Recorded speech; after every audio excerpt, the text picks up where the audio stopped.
Is your Safari on iPhone full of browsing history and website data you no longer use? In this video, I'll show you one way to quickly and easily clear all history and data in Safari, and it only takes a few seconds.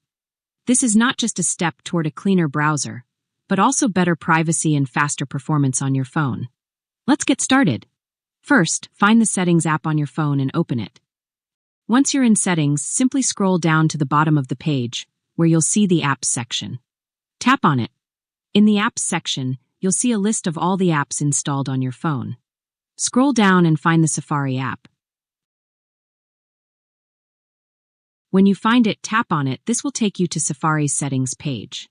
On the Safari Settings page, you'll see many options.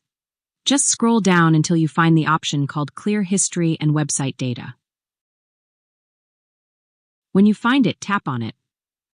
A menu will appear with options for deleting history, such as Last Hour, Today, Today and Yesterday, or All History. Choose All History to delete all Safari data. Before you confirm clearing the data, you can also enable the Close All Tabs option if you want to close all currently open Safari tabs. Now, tap the Clear History button, and your browsing history will be deleted. And that's all for this video, friends. If you found it helpful, don't forget to like, share, and subscribe to my channel. Thanks so much for watching, and I'll see you very soon.